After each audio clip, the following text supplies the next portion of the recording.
made the shot yet. But it's a lot of those kinds of things. Again, always sort of keeping in mind what the overall theme of the game is and making sure it all fits there. How about speech? How do you do speech for things? Doing the speech script is part of the real interesting stuff, because you do want it to direct the player in the play of the game. Probably the hardest part is to build that sonic environment, that really makes you feel like, that you're somewhere other than where you are when you're playing the game. Coming up with a speech script is like, everybody gets involved in it. It usually starts with the game designer, because he knows the kinds of things that he wants the game to say. And then the sound designer will take that over, and you got to try and find, the right people to make it sound like, whoever. And for Elvira, for instance, we sent Chris Granner, who did the game, out to California to actually work with Elvira in the studio recording this stuff. Yeah, that happens a lot of times. At Data East, we actually do a combination of hiring impersonators, or for The Simpsons, we actually had separate recording sessions where all the real cast members of The Simpsons came and did things, and I think that works a lot really well, like it did in Elvira. A lot of time is spent trying to come up with really cute things for the game to say, and some of them, like a game that we have out now, Dr. Dude, they actually spent a lot of time doing the rap. It's kind of a Bill and Ted kind of thing, and it's like, okay, well, what kind of things would Bill and Ted say in this game? You got to come up with a rap that's going to give that kind of feeling. We got one gentleman who's been very patient. Right here. Yes, I got a question. What's the most sound you could put on a soundboard non-repetitively? The question was, what's the most sound you can put on a soundboard non-repetitively? And that's a really hard question. Right now, what's happened in the last few years, a couple of years ago when I got into the business, we had about 23 seconds of room for speech. All right, and it was really low quality speech. It was hard to understand what the game says unless you've heard it 2 or 3 times in a row. At this point, on our latest hardware, we have, some of these games that are coming out have over 2.5 minutes of speech. And, we're just talking about speech room now. There's also, like, as far as the music, it can be almost infinite. It's all limited by your ROM space. As far as the capability, we could theoretically put up to 10 minutes of speech in our games, which is a lot of speech. And in terms of music too, some of the times, pinball music, I admit, and I'm sure Robert will admit, does get repetitive. If you just put the ball into play and hold the ball on your flipper, after about a minute and a half or so, the music's going to repeat. Again, that's sort of an economic consideration more than anything else, because there are probably between 4 and 10 pieces of music in a game that correspond to all the different stages in the game you get to. And the simple fact is that we actually have to store the scores in a finite amount of space. So, plus, the problem of doing it, if I wrote a 10-minute main play song, it had some really, really cool stuff, like, 5 or 7 minutes in, nobody would ever hear it. Why don't you have somebody, a plug-in card, so the operator can add on if he wants it? That doesn't cost. Now you actually have added the cost of making it possible to add a plug-in card. But so, again, a lot of it is economics, and if people start, scrambling and asking their operators, listen, I know the technology, I know this is possible to do this kind of stuff, go to your manufacturer and say that we want it, because I would love it. I would love CDs in every game. The technology is close to being there, but it's not economic yet. So there's someone who's been waiting a long time over there. I was with Genco, and I believe that being all collectors here, I designed the very first game with sound. The steel ball ran over xylophone bars. It went ding dong ding ding. It wasn't a very successful game, and I think there was only maybe about 500 built. So if any of you collectors can find one, I believe you really got a game. What was the name of it? I don't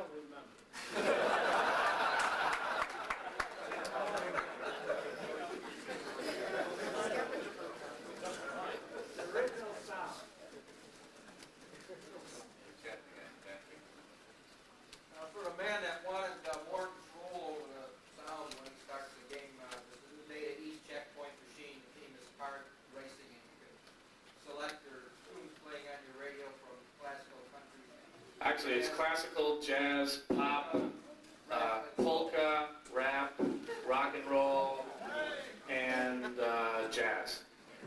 And at the beginning of a ball, right, you tuning your radio station. That was the game I wasn't sure I could talk about. That's why I did it for you. Thank you. I'm independent, okay? So, as far as the dirty word somebody mentioned, I think it just degrades the whole industry to have all this satanic kinds of skeletons and stuff like that on there. And as far as people listening to the sound, you can put in a quarter-inch headphone jack for about $1, and the player can bring his own headphones with volume control. You know, you can't spend $1 for one headphone jack. Believe me, I've tried. Well, again, then they'll go say, well, it's $1 for the jack, and it's, you know, another $1.50 for the volume control for the jack. And Volume control can be on the headphones. I don't think most people's Walkman headphones have volume controls on them, though. But, Right, you also have to interface to the power amplifier, which believe you me, we've can't- tried. We're on your side on this one. Yeah, we really are. It's just that you got to have, you know, some different kind of amplifier because the impedance of the headphones is a lot higher than the impedance of the speakers. You can't just plug your headphones Hire into. me, I'll show you how to do it. Yes, right there. Do you actually compose the music? If not, do you have to pay copyright royalties? In most cases, all the music that's in the game is original music. We kind of adhere to the Stravinsky concept is that good composers never imitate, they steal. And, you know, we kind of, you know, it's like, well, gee, I want a rock and roll tune. And it's like, well, what kind of rock and roll tune do you want? And we'll take that tune and then kind of, you know, change it around and write our own tune that has the same feel as that other tune. Well, no, we don't get into anything No, like not that. quite. But yeah, virtually, when I was at Williams, all of the stuff was completely originals. Like Black Knight is all original, Bonsai is all original, Swords of Fury is all original. When you get into licensing themes, like I've been doing a little bit more with Data East, then again, in keeping with the whole trying to make a package, you license some music. Like, well, Back to the Future had a lot of licensed music. Back to the Future had this Easy Top tune that was real popular at the time the movie and the Machine came out, Double Back, Power of Love, Back in Time, and I also wrote the original multi-ball song, you know, High Score Today song and stuff like that. Checkpoint is all original, so all those different styles of music are original. Simpsons is obviously licensed, although the jackpot and it gets borderline. For example, in Simpsons, the jackpot and the multi-ball songs are not really the theme, but they're not really very far away from it. So it sort of reminds you of the theme, but it's like a different arrangement of it. So. Yes. What is the life expectancy before deterioration sets in on the music or the sound on the machine? Could you repeat that question, please? How long, what is the life expectancy before the deterioration of sound comes in? In other words, if you have a machine for 10 years, will it sound as good in 10 years as when Okay, the question was, what's the sort of fidelity expectancy, the life expectancy of sound in a machine? So like after so many years, is the sound quality going to degrade like it would on an audio tape, you're saying? Theoretically, it's infinite. It will never, ever change. The reason is that in a pinball machine, we're not really actually storing the sounds that you hear per se. This is for music now. For speech, we're actually storing like compact disc technology to store the speech. But for music, we're not actually storing the sound. We're actually storing sort of a musical score. And there's actually an instrument synthesizer in every pinball machine these days that we then have play this score. So that's why, I don't know if people have ever noticed that you know, you're not hearing huge orchestral sounds and you know, screaming lead guitars too much in pinball machines. It's because we don't go into recording studios to record music. We write down our scores and then have these little synthesizers that are in the games play them. So since there's no sound actually being stored anywhere, and the sound is always being created fresh every time you put a quarter in the machine, the sound will never ever degrade. Right. The only That's not quite true because after so many years, the actual ROMs themselves will lose your data, but by that time that happens, nothing else will work either. nothing else will do. I mean, the game program is gone. That's long years down the road, though. The only thing that will go bad is your speakers eventually if you play loud a lot, just like any loudspeaker. But those will be replaced fairly. Larry, do you know how long EEPROMs last before they erase? Spontaneously? Rumor has it that they're spec'd out to be about 10 years, which is about how long it's been since we started using EEPROMs and pinballs. So get ready for all your machines to suddenly start dying.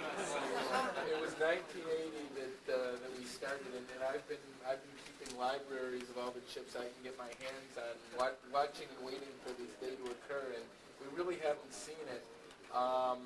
The specs, though, I mean, it could be a factor of 2. It could, they spec it to 10 years, and they could very well hold for 20. So we're all holding our breath and watching. Does everybody know Larry DeMar over there? Larry DeMar, who programmed the original Black Knight, who programmed Bonsai Run, who programmed High Speed, and who did way too many other things to mention up here, and who also knows every piece of information, like how long ROMs last. Yeah. Yeah, I was wondering, how did Williams get the Louis Armstrong voice sound for Riverboat Gambler? Actually, that was one of our new sound designers, Paul Heitch. We got him into the studio, and he likes to do imitations of people. And beneficially, the low quality of the speech is something that we've worked very hard to get it to be a real high quality. Well, this is one place where it worked out really well because CBSD gives any speech that you put into it a real raspy quality, even if it's Elvira or Gorbachev or whatever. And so we got him in there, and he sang in this gravelly voice, down there like that. And the way it came out on CBSD made it sound like one of the old records. Like 78. Yeah, like an old 78 scratchy record, and we were really happy with the results. We should probably mention that when he talks about CBSD, that he's talking about one of the methods we use to try and keep down the cost of games and also have a lot of speech.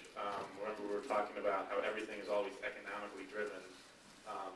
I don't know if anybody is familiar with compact discs, or compact disc technology, I should say, where you actually record voices or music or something like that and can store it on a compact disc or a floppy disk or something like that.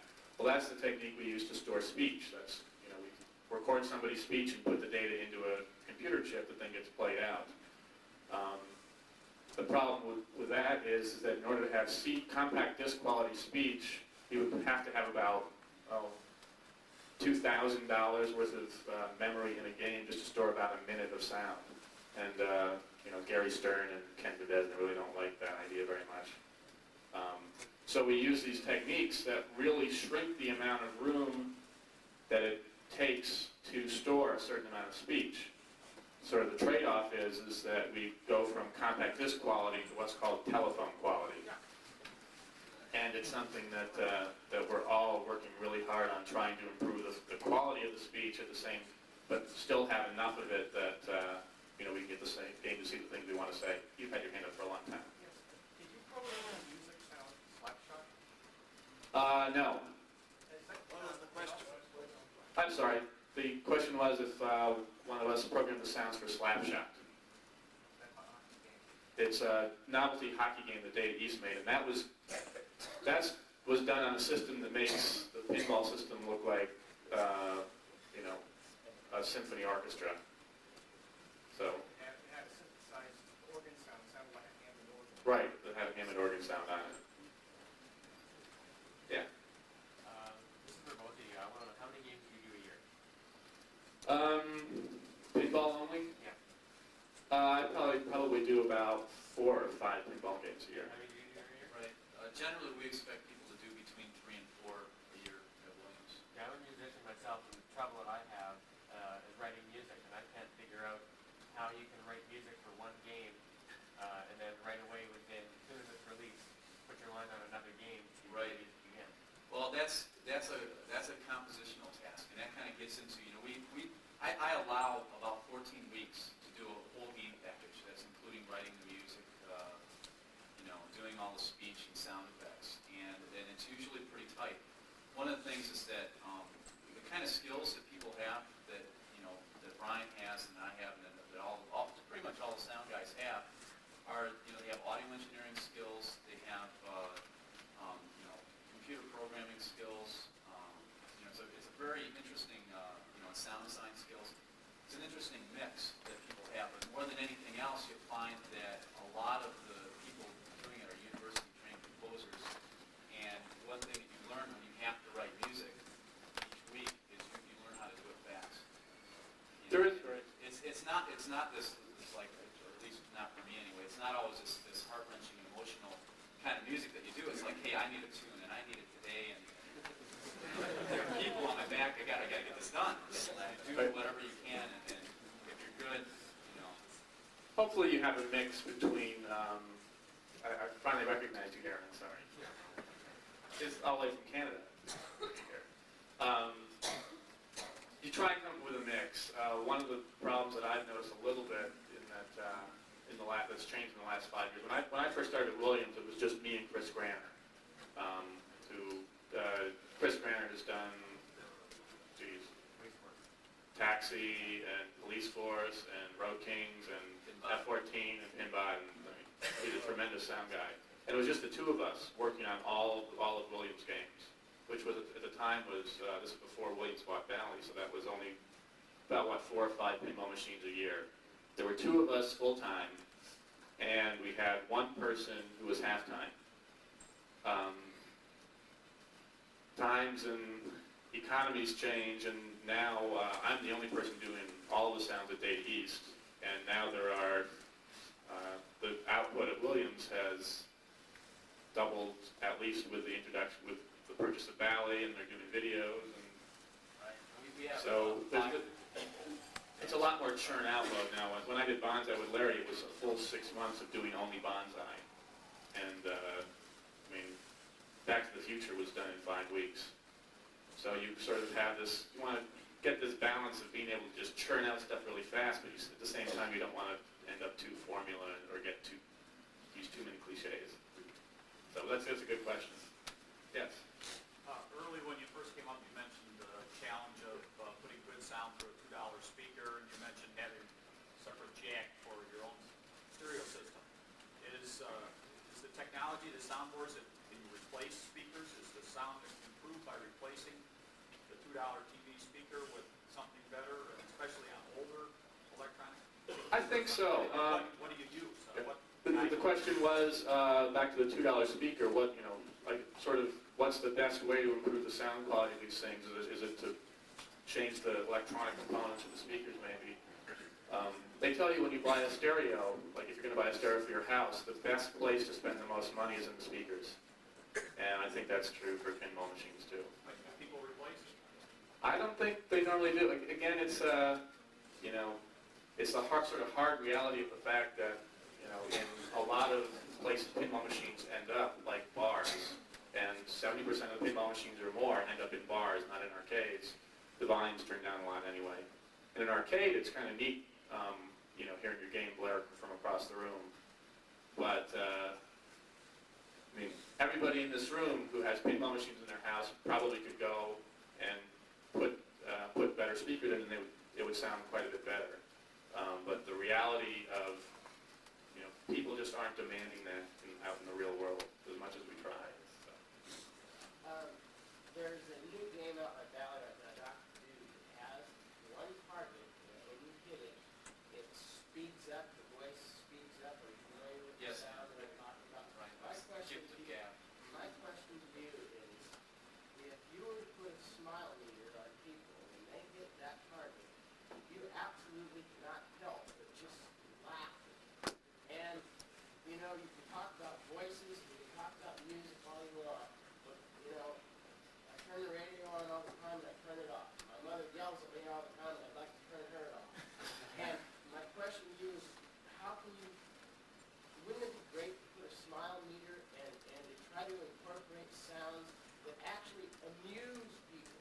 After all, we're talking about an amusement device. And do you understand what I'm getting at?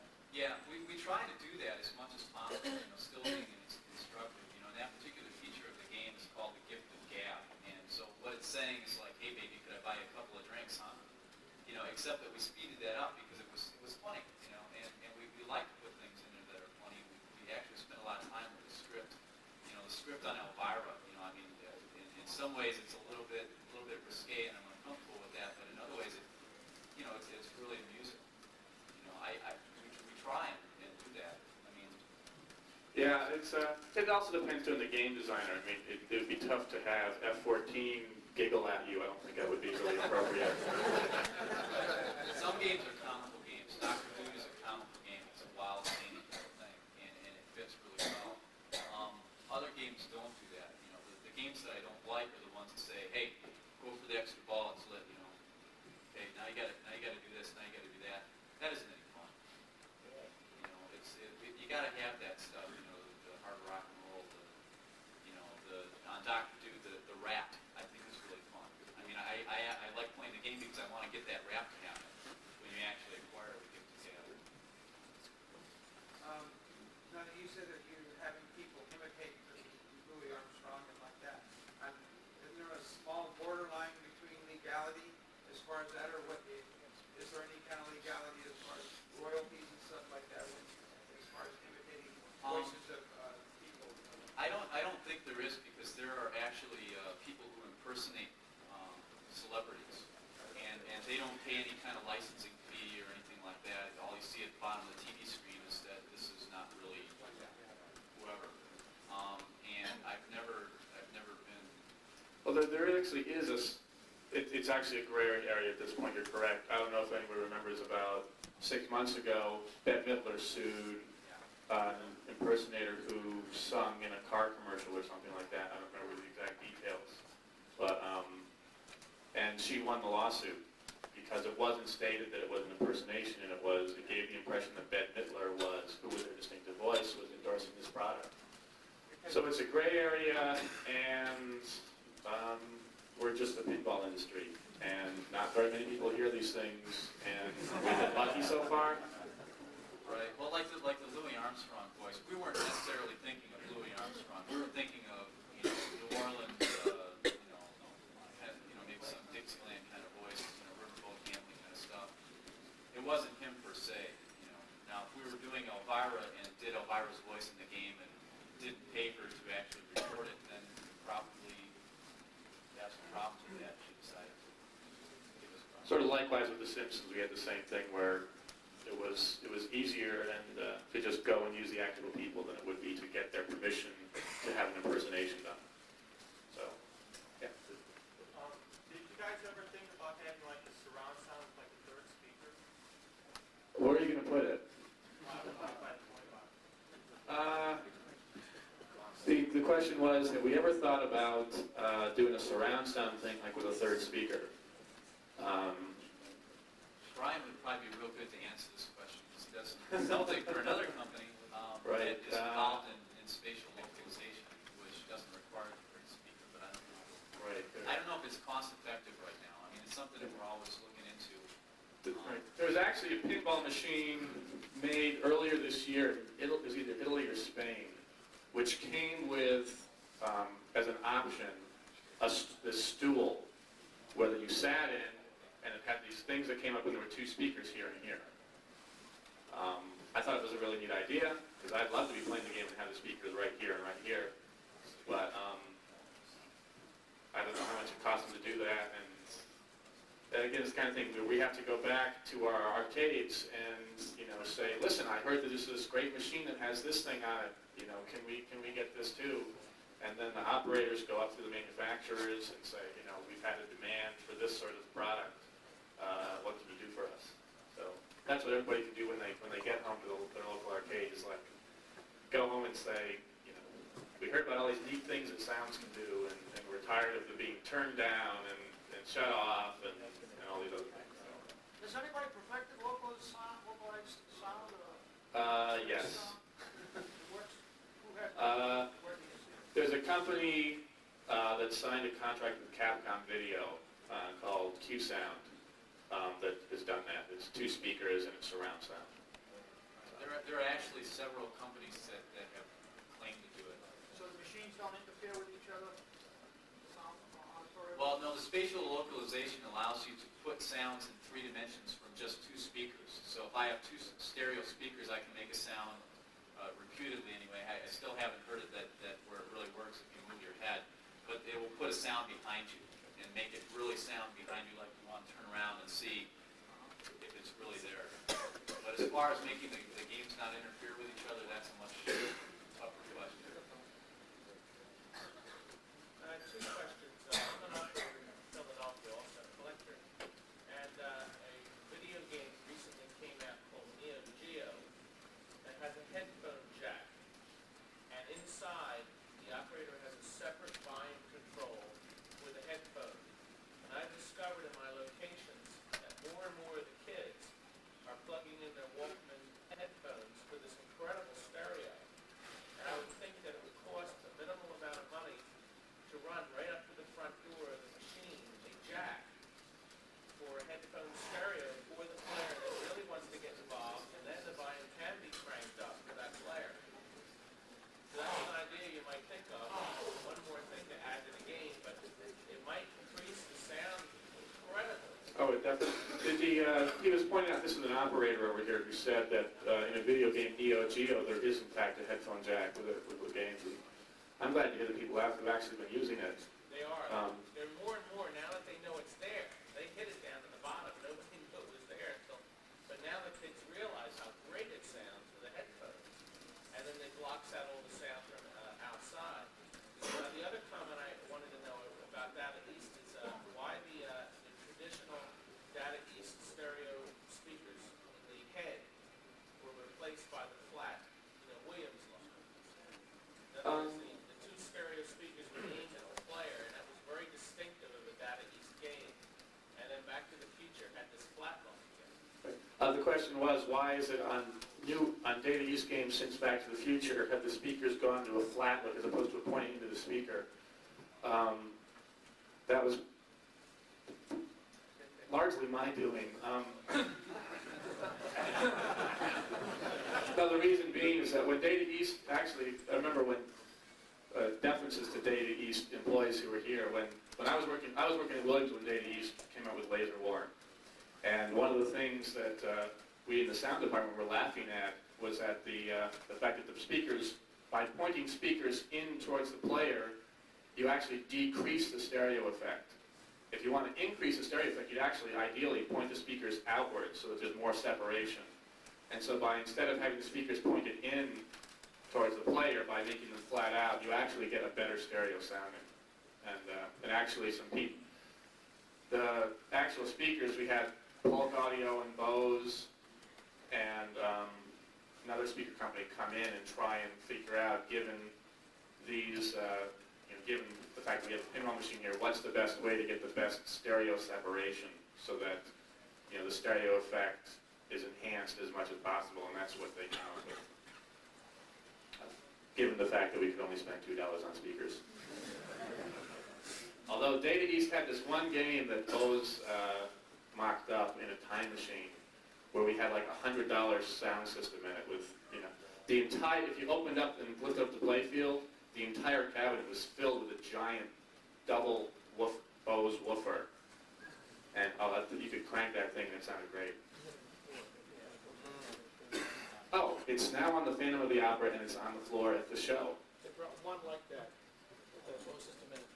I understand that, if you put like a piece of paper next to the coin back, it'll blow. You have it blowing out of it. It's something that would be really fun to have, but again, when you talk to people about adding $150 to the cost of a pinball machine, they don't get really happy.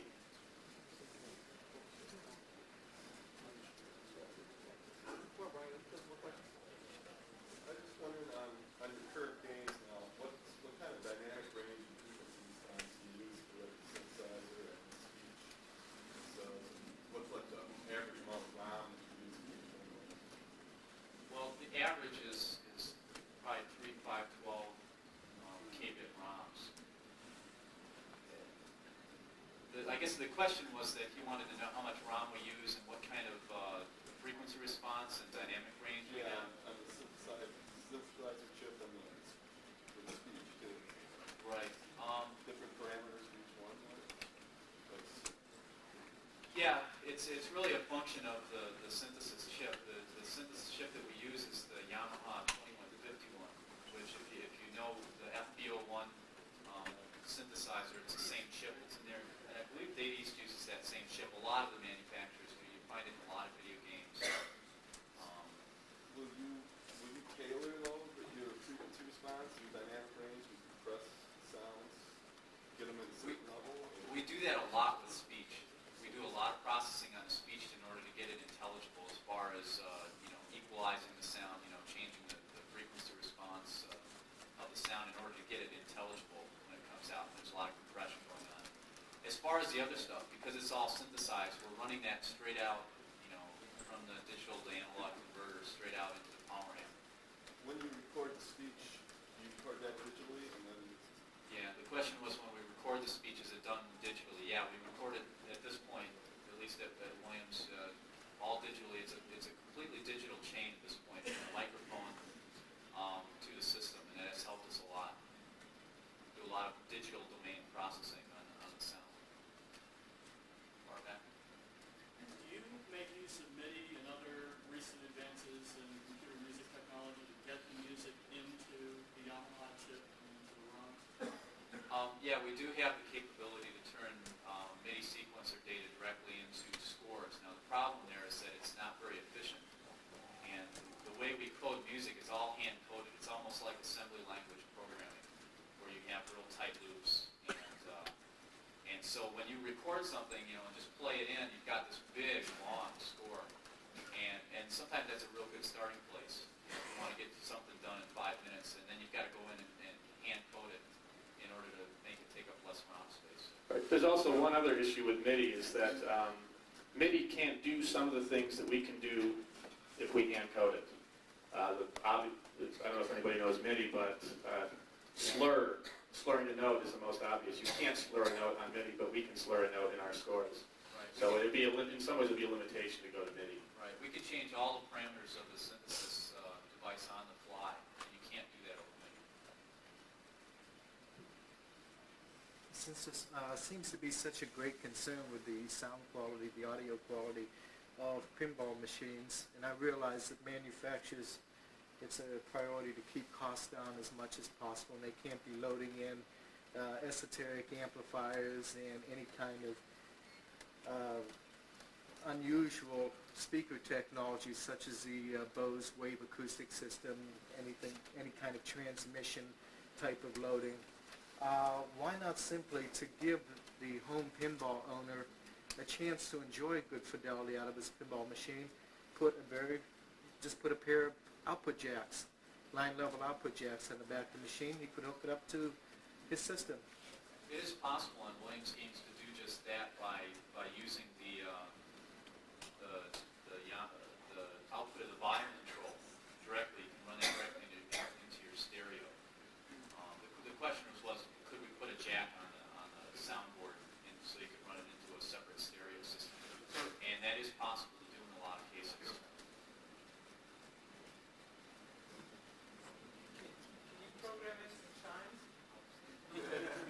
Actually, Dave Field did a really, really great job on Time Machine of programming chimes into the game.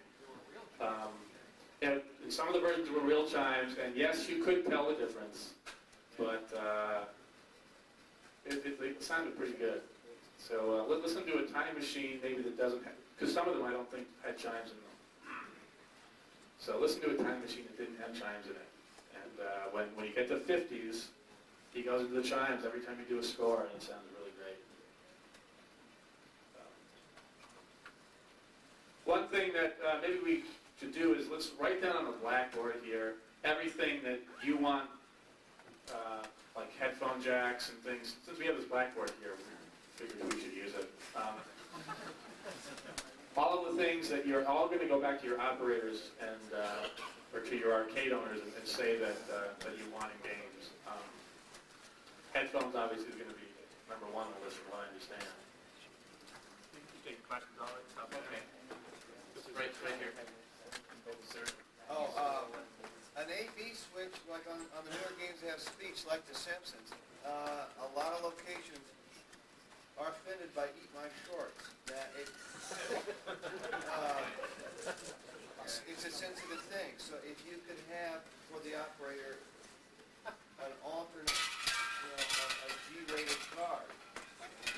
to have, or we try to put G rating adjustments on all of our speech because, you know, for the most part, at Williams, we try and make family-oriented games.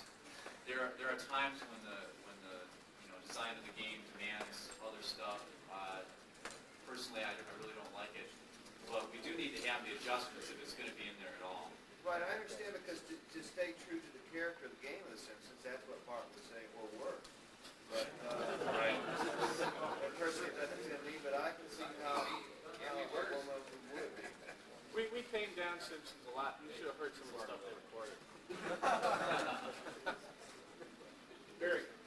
Yeah, I know another idea that might be handy. How about putting a basic trouble control in the game? So if you want to Basic trouble control? That's something I've been pushing for a long make a time. list up I like there, that. so if it's in a location, you don't want all the base coming out, you just turn it down. I got a jukebox. More suggestions, either noises or options that can be added. I see Larry with his laptop taking some notes here. Something to appeal to. So a voice for a woman, you mean? Something that would appeal to. Like, ah.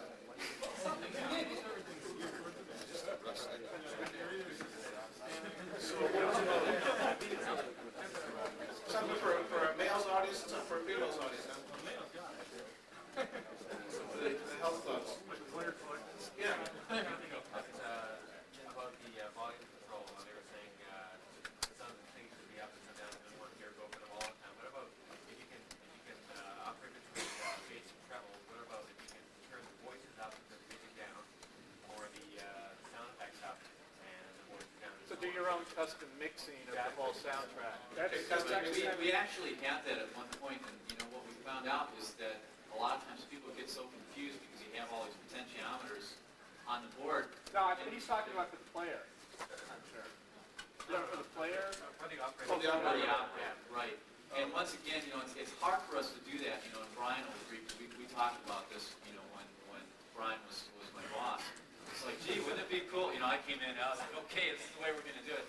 And, you know, it got real painful for us to do that because we spent so much time getting that perfect mix, you know, and it's hard for the composer, you know, once again, you know, you think about something you spent, you know, 14 weeks of your life on.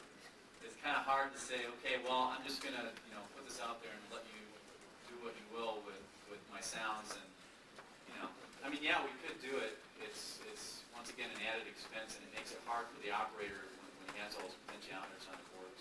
Are there any new sounds that anyone wants to hear? Of any special effect of any sort? How about reverberation? Reverberation is, we've actually cheated at it sometimes. Time Machine main play music has a kind of neat fake reverberation on it. Something we both would love. Is always the first thing that's cut out of the design, unfortunately. Who's involved with that Gorgar?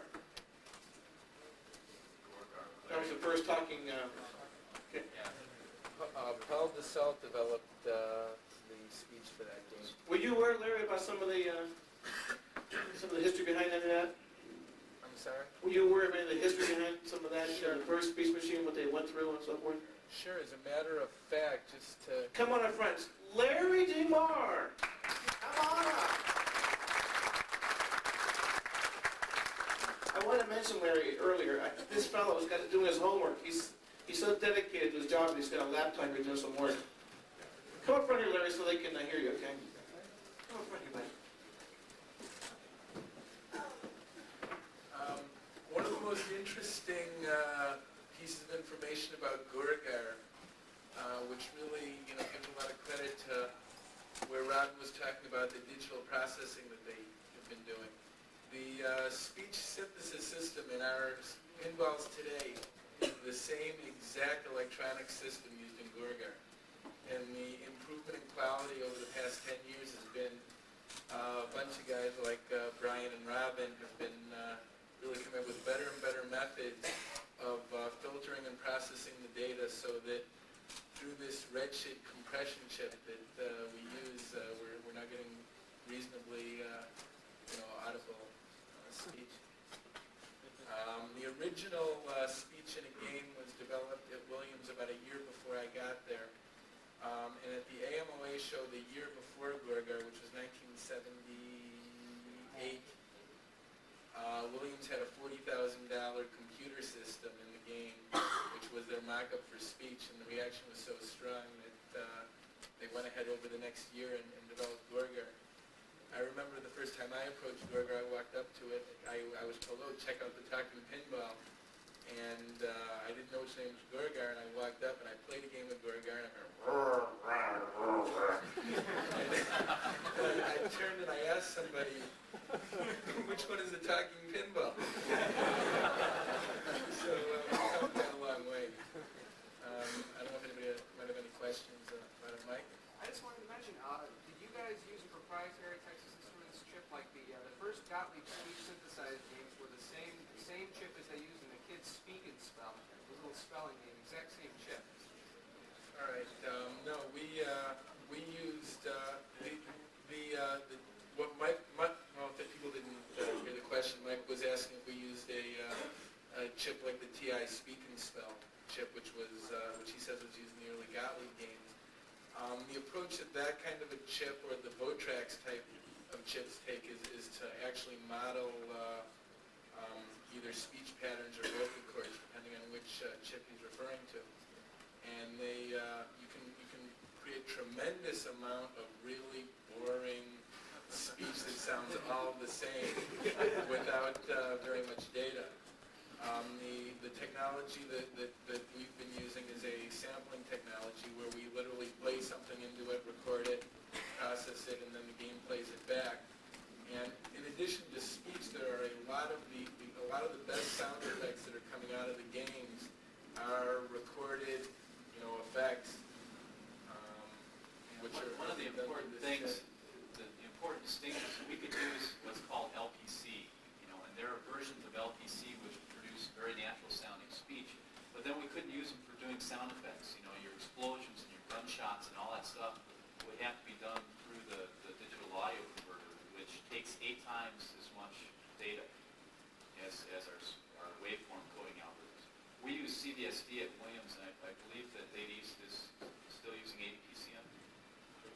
Yeah, again, these are all things that literally record sounds, because if we use some of these other techniques, you could have the game talk for 20 minutes and cost no more than it does now. But the talking would all be like this. And we... Now spell God. And so we've decided that to have the voices have some personality and emotion is a lot more important than being able to just simply convey a lot more information.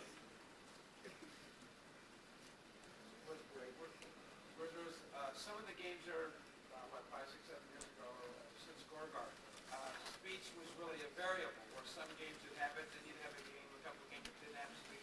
And then now, with that as it progressed, is that more like a constant now, where almost all the games are automatic? Yeah, the question is, do all games at this point have speech? And yes, just about every game that's out there has speech in it now. Certainly all of the Williams and Valley products have speech in it. If we tried to do a game without speech, I think we'd be thrown out. It becomes a little bit of sort of, keeping up and ahead of the Joneses. Williams was the first company to actually have real multi-track musical scores using the Yamaha chip. And then suddenly everybody else is doing it. Now people are having more and more speech. And people have become accustomed to the fact that the games are going to talk to them and that there are going to be characters on the games, and the games have just loads more personality when they talk to you. So it's the kind of thing where once you start doing something, you can't. There's no turning back. And so hopefully, or we hope that things will just keep going in that direction, and things will be getting better and better, and people won't ever start scaling back for money reasons. Because in spite of the fact that we're all here today, pinballs are getting expensive, and we all have to go pump more money into them so people keep building them. This gentleman, Thank you. How many, after you designed Gorgar, how many revisions did you make when you came up with Blackout? revisions in the speech system. It's Gorgar and Blackout and Roller Games and Dr. Dude all have the same, essentially the same speech system. There's been some changes maybe in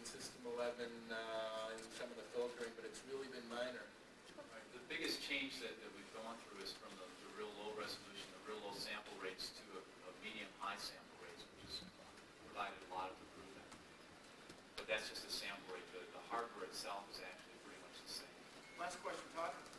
Yeah, now that Williams has revolutionized the computer at the Funhouse, is the soundboard new, or is that the same one that was at the Riverboat? The soundboard is new. It's a brand new system. It's much higher fidelity. It's much higher power. It's louder.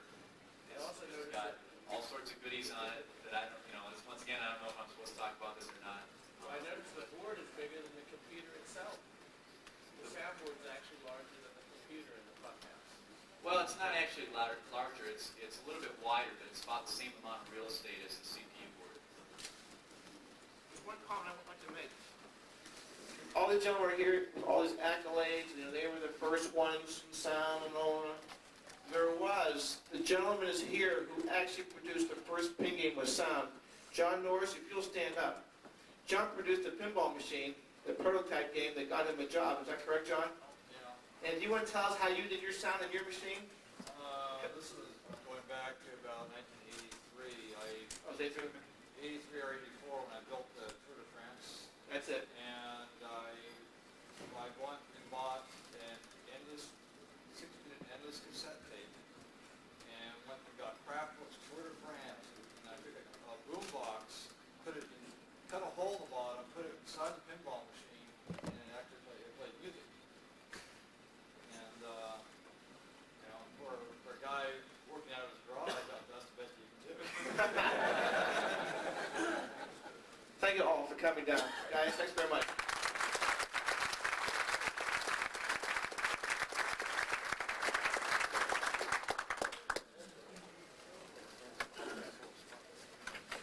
Son of your names. By the way, very quickly, I forgot to mention, but for those going on the plant tour, we'll be leaving in front of the hotel. The buses will be rolling at 10 after 1. So I recommend that you be up front at 1 o'clock for the plant tour. This next gentleman has been a personal friend of mine for some time and a hero. He has been in the pinball industry since 1937. And time again, I asked him to get involved with our show. He began working for Williams in 1960, where he produced probably his all-time favorite hit, Bobo. And later on, responsible for some of his more favorite games being Grand Prix and probably one of his most favorite, Space Mission. He was also involved with the last game he designed, Contact. And I've asked him to come up front to give us some history of the gaming industry since he's been in for going into his 7th decade. So I think that's pretty noteworthy. Steve Kordak, please come up front.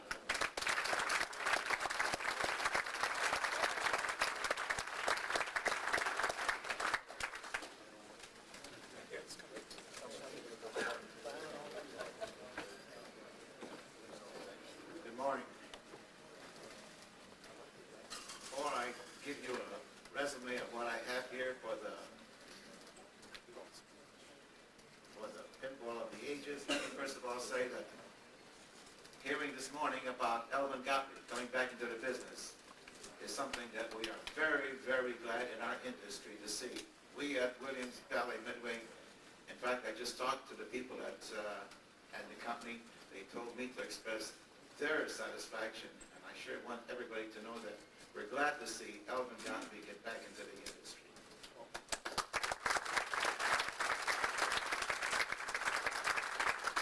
We wish him the best because good competition is something we really need. I also would like to say that to see this group of people here today, the type of people that we have interested in pinballs, is a better expression of what I like than I saw or heard 2 weeks ago when I was in New Orleans.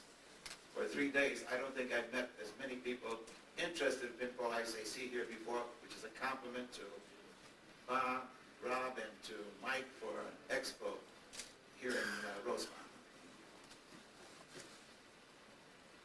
I would like to start about pinball through the ages and starting with 6 decades of it, starting in the 30s. I know that you can begin to start talking about pinballs going back to 1880 something, and I think that you can get a better idea of what happened before the 30s if you purchase Richard Bushell's Pinball #1. You will get an unbelievable accounting of what happened to people that were playing pinball as we do not understand it today, but as I understand today, beginning in the 30s. To me, the birth of pinball actually happened in the early 30s, when both Bally and Gottlieb introduced their table models, which were produced in the tens of thousands, and which were put on location, and we were able to return the price of that game at times in over a weekend, with only a 1-cent play. Mechanical geniuses did wonders for those first games because baseball games were completely mechanized, flaps on holes were made, and they were building up all types of different types of features, and especially the Chicago World's Fair and Rocko's Jigsaw. The introduction of the Bally bumpers began in the 30s, now called jets and pop bumpers. Battery-powered games with large dry cells, and then the change to 110-volt operation began in the middle 30s, about 1937. I can't help but remember that in 1937, when we began to put out games out with the long cords, that one question always was put, somebody's going to trip over these and break their whatever you want to call it, and what happened? And then you'd get sued. Well, in those days, you want to remember there were not very many outlets in the walls for pin games. What we had to do is get them from the top somewhere, and we had long hanging cords, and we had all types of problems at that time, but you know what's happened today. Battery-powered games came into the fore about 1937. Sound effects, as far as sound effects were concerned, we had bells ringing at one time, and they were also something new at that time, put out by Harry Williams. We also had, at that time in the 30s, the first kick-out holes. And of course, during the 30s, we changed from 1-cent play to 5-cent play. Over 200 companies, both foreign and in the United States and America, were producing pinball games. Over 200 different types of companies. Only a handful of these companies survived after World War II. During the 30s, what happened in the 30s, we almost destroyed the pin game evolution. Slot machines were making inroads into all areas. Although banned by legislation, you could find private clubs, numerous suburbs and territories running these games, and what happened is several pin game companies began to remodel their pin games with payout capabilities, and that almost ruined the industry. In order to stay ahead of adverse legislation, games were produced at that time that only provided extended play and no replays, because legislation at that time in many parts of the country legislation was made to prevent people from using games that had replays. In 1932, during this decade of the 30s, Harry Williams introduced what we called at that time the stool pigeon, a tilt device with a small ball on a pedestal. On location, Harry watched people playing his game, and when the ball was knocked off, people would say, "Look, I hit it, and it tilted." That's where the word tilt came into use. Since then, we have been using the plumb bobbin, the roll down tilt, and the slam switches as used in the 30s. In the 40s, during the 40s, United Manufacturing was founded by Lynn Durant and Harry Williams. Two geniuses got together to form a company, and I don't have to tell you the problems that were involved. What happened is Harry Williams was bought out, and then in 1942, Harry Williams left United and started his own company called Williams Manufacturing. During the war years, no pinball games were manufactured because there was no material available. However, at least a half a dozen companies were inventing old games and using the mechanical components of each game screening the playfield and doing an unbelievable land office business after renaming the game. In the meantime, the major pinball companies, with their mechanical capabilities and with their supply of women who were able to solder and assemble equipment, and with the available cable departments, we all in the pinball business got involved in a war. We at Genco at the time were making walkie-talkies for the Marines, and one of the major problems that we ran into was trying to satisfy ordnance and making an anti-radar piece of equipment for airplanes that were flying in the Pacific. I'll never forget the request. We had to manufacture a cable for this radar equipment that had about 250 wires in it. And every single wire had to be exactly the same color. Now the reason for that was that if any one of these pieces of radar equipment was captured, they would have a difficult time in following it and trying to determine exactly how the radar equipment worked. Don't ask me how we managed to make sure that we had no failures in these, but we managed to figure out how to do that. With the war over, what happened to all those 200 companies that were involved in pin games in the 30s? They all disappeared. The only companies that survived the war were Gottlieb, Bally, Genco, Chicago Coin, Keeney, Exhibit, and Marvel, with also the inclusion of United and Williams, which were founded during the war.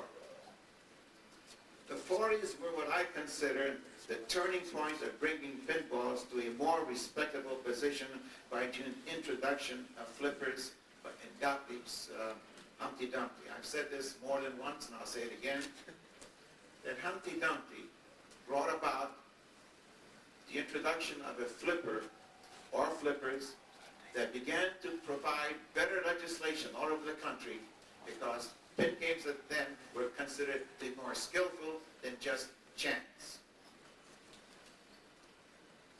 One of the things that amazes me is that when flipper games came out, we called them flipper games. We didn't call them pin games.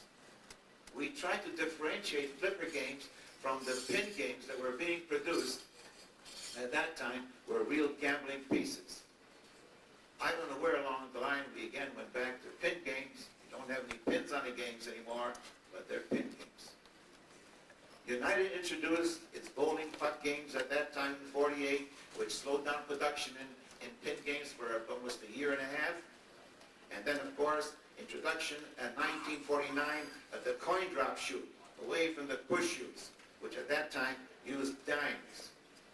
Those of us who remember the dimes that we had in those years, if you remember the silver dimes, they wore out almost to be so thin that you could almost see through them.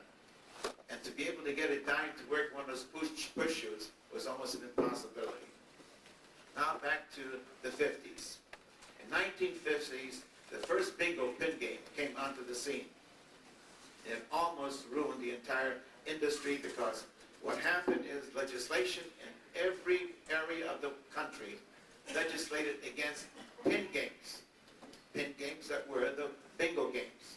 We had one heck of a time trying to get back into the fold.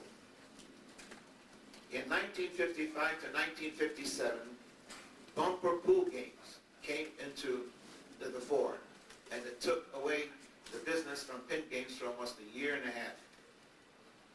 I know because at Genco we produced alone in 2 years over 50,000 pool tables, and the industry itself produced over 250,000 games during that period.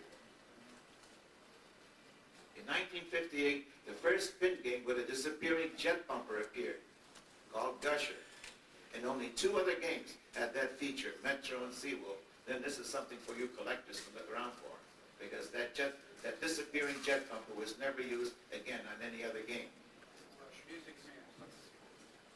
And Music Man, right. There's a man that knows his business. Music.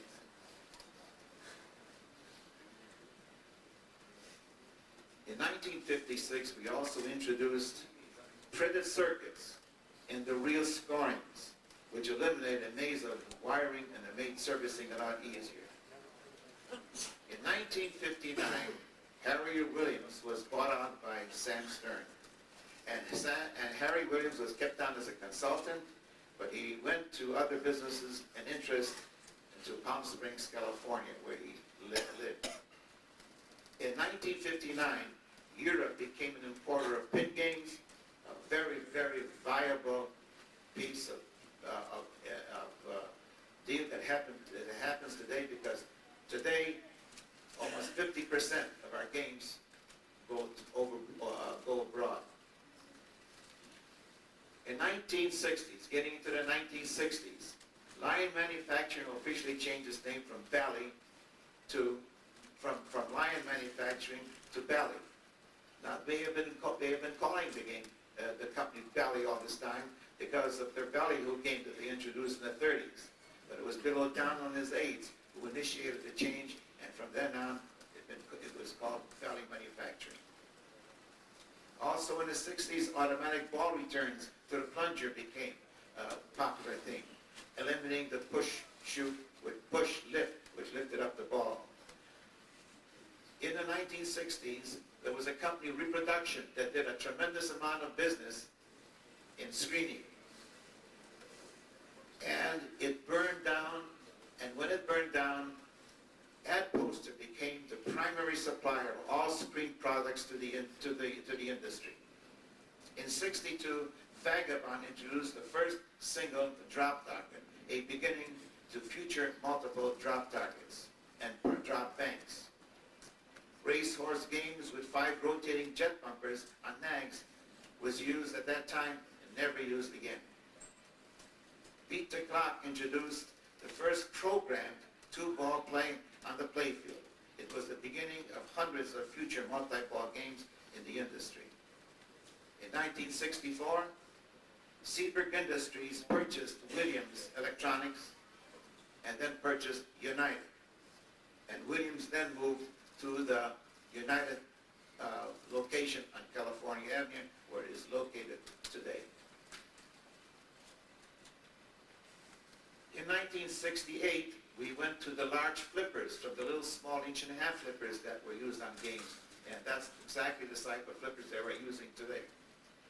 An earlier attempt in 1960 to introduce a tubular leg on several pin games failed because of the problem we had in locations putting the tubular legs together, so we just forgot about that. It was also in the 60s, and exactly January 29, 1969, that Lynn Durant, one of the pioneers of this industry, passed away. He was the founder of United, as I mentioned. Now getting to the 70s. In the 70s, Bill Gersh, in his publication Marketplace, began to agitate and start a campaign for quarter play in games.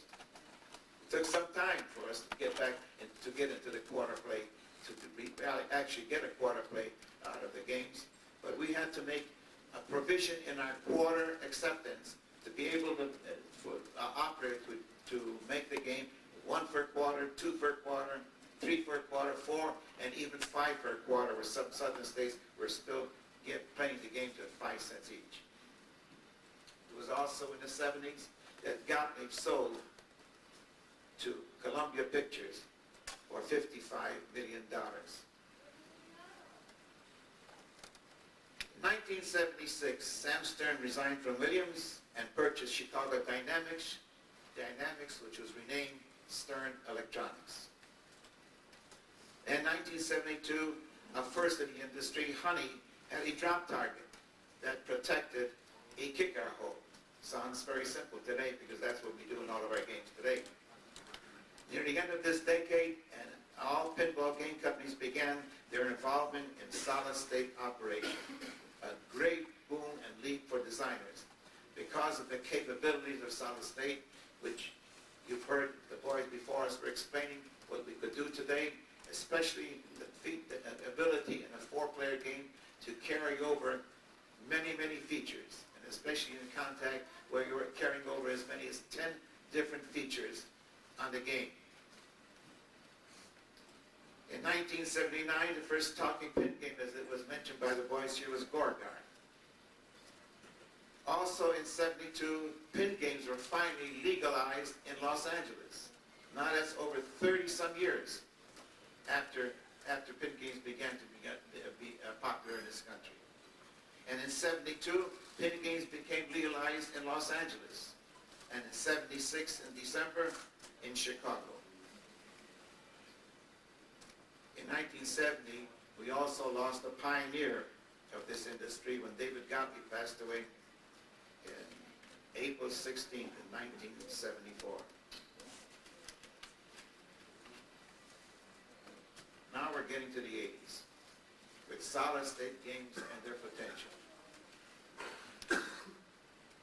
In 1980, Firepower introduced the lane change, which is copied by all manufacturers today, a very exciting feature on the games. In 1980, Black Knight introduced MagnaSave and other features which were very exciting to see. In the meantime, video craze was riding high, and for the next 4.5, 5 years, it slowed down pin game production in every phase.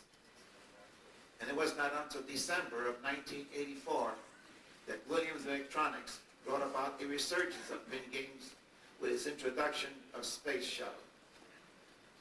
In August of '88, Williams purchased the Valley Midway Complex, that's the video and pin game complex, which is today producing games at our California place. It was also in the 80s that we started pushing for 50-cent play and three plays for $1. If the games that sold in the 30s for $15 and played for 1 cent, then today's games, which cost 150 times as much as they did then, we should be getting $1.50 per play on the games today. We ask all of you to keep pushing your legislatures to see if we can get that new dollar coin, acceptable dollar coin, so that we can start providing good $1 play on our pin games and giving them the entertainment that they will deserve for $1. It will happen, so don't think that it won't happen. It's got to happen. Also in the 80s, we lost several very important people in the industry when on November 2nd, 1984, Sam Stern, at 72 years, passed away. And he was basically responsible for really putting Williams on the map in the 60s and 70s. In May of 1985, Sam Ginsberg passed away at 85 years, and he had started Chicago Coin way back in 1934. And on September 11th of 83, the man whom Roger Sharp in his book Pinball calls the Tom Edison of pinball, Harry Williams, passed away at 77 years in Palm Springs, California, after a lengthy illness. Now, what's all this going to bring us in the 90s? This is the decade we're in right now. I think a continuation of licensed games will continue, and of course there will be a lot of original ideas from the designers which will make the games very exciting. What will the 90s bring? I'm sure it will equal any previous decade's accomplishments. And why do I say that? The available young talent that we have today in this industry is continually contacting personally players who are demanding for the type of products that they want. And our designers are in this picture trying to understand exactly what is needed in the field. The satisfaction of these players is dependent on the playfield design, the sound system, the music and speech effects, and the attraction of the artwork, and any unusual effects. Because I have seen some of the future products, I feel more confident than ever before that many surprising things are in store. And in the future, I know the youth that lies ahead will do not disappoint you, but come out with products that will surprise you. So I'm looking forward to their output, and you had an opportunity to see the young men just before I came on here, the kind of people we have who are absolutely going to put out products that you'll be not only surprised, but expect to see the difference in I was going to say something about the new game that we're putting out, but I don't want to say too much about it. But I think that you will get an opportunity to see it at the show. Is that right, Larry? There's two of them, yeah. That we are going to show you two games, which really is the future of this industry. Name of it, we only showed it in closed session 2 weeks ago in New Orleans, but you'll get an opportunity to see it here at the show. Anything else?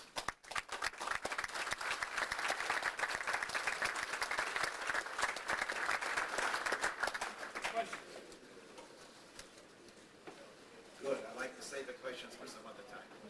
You got 60 years of questions. Any questions on Steve? Oh, I'm not as old as I look, or I should say the other way around. And I've been in the industry since 1937, and this coming April I will have been in the industry 54 years. I've been in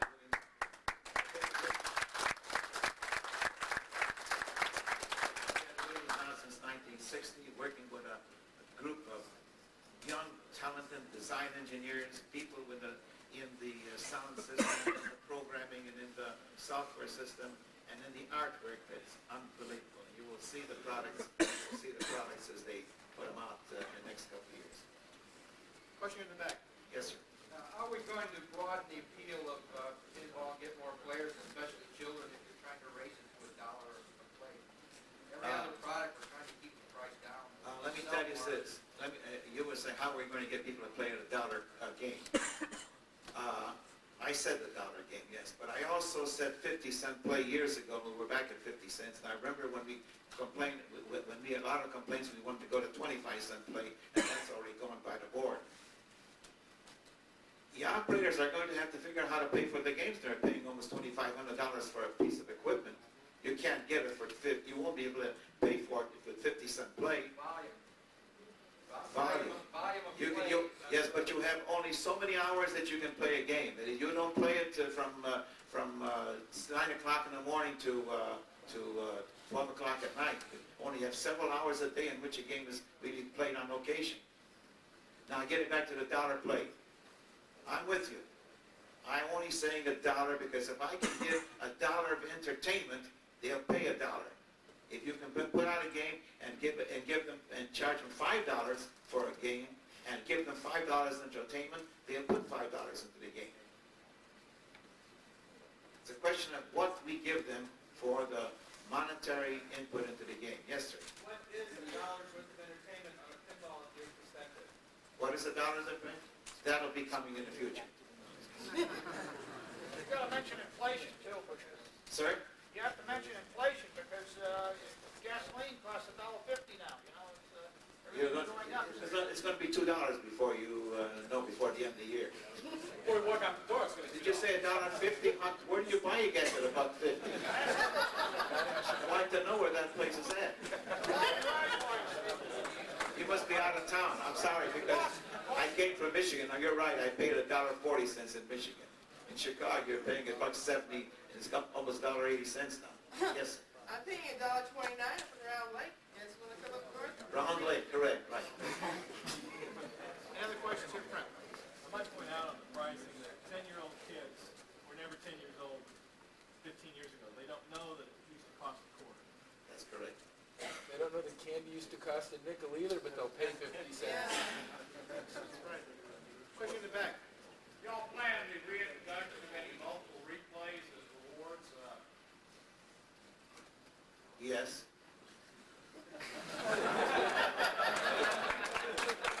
Sometimes you can't really tell you what we are doing in the back room, but yes, we are planning. Yes. Since we don't have $1 coin, why is Williams not looking at multiple coin inflation? You know, dimes, nickels, quarters. We did it before. The cost factor of that nickel dime quarter shoot is unbelievable. And not only that, it's not this high. It's this high. We'd have to rechange a cabinet. We'd have to change a cabinet.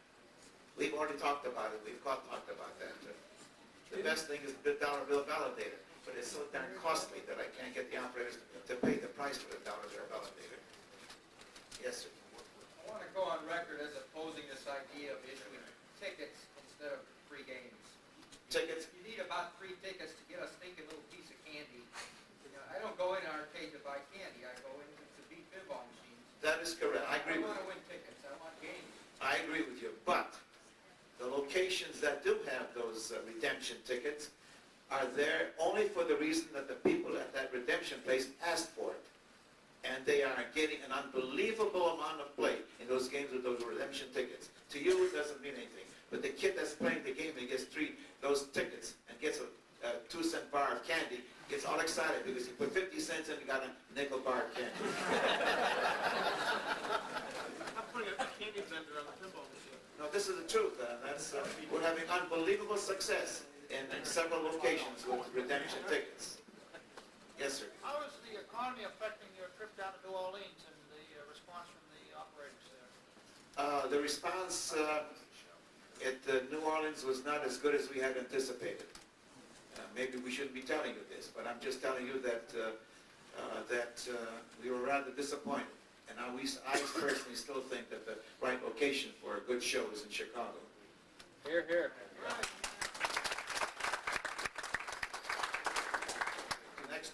The next two shows are going to be in Las Vegas.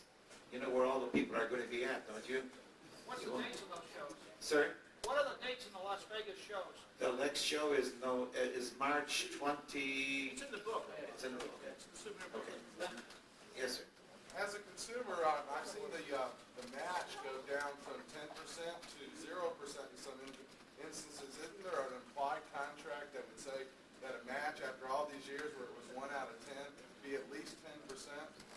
There is no such rule that says it's got to be 1 out I of 10. don't mean a rule, I mean like an implied contract. The customer has seen a 1 out of 10 chance on a wheel, and now it's as little as 0. I think that's a crime.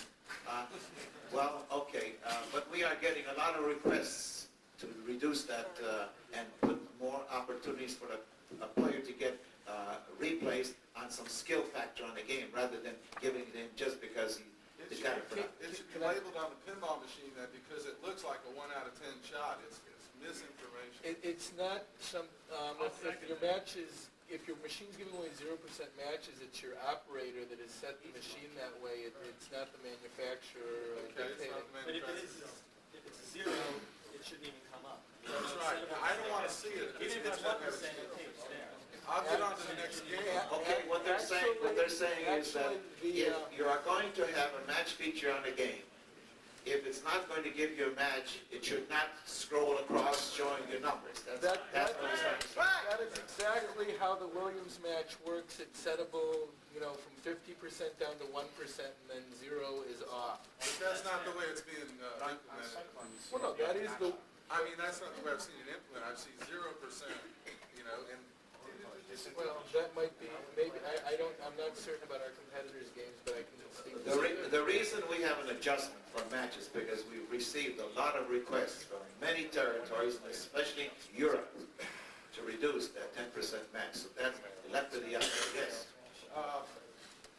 Why does a game get harder to beat on score when you get a replay by getting a free game, hitting a special? The machine knows what to do. Yeah, but as me as a consumer, I can beat machines pretty well, but when I play well, all of a sudden it takes 60 minutes to win a game. I feel sorry for the people that come in that don't hit specials and can't get near the score to win a game. I think that it's just a technical glitch problem. There's no really good reason to do that, and I imagine. Right, I know what you're talking about. Right. Somebody comes along and sets up the score so high, the next player comes along and can't get it because he's never going to get it. And it doesn't matter because the person that doesn't play that well probably won't even. Right. We're thinking of dropping that thing down. We have a method of taking care of it. We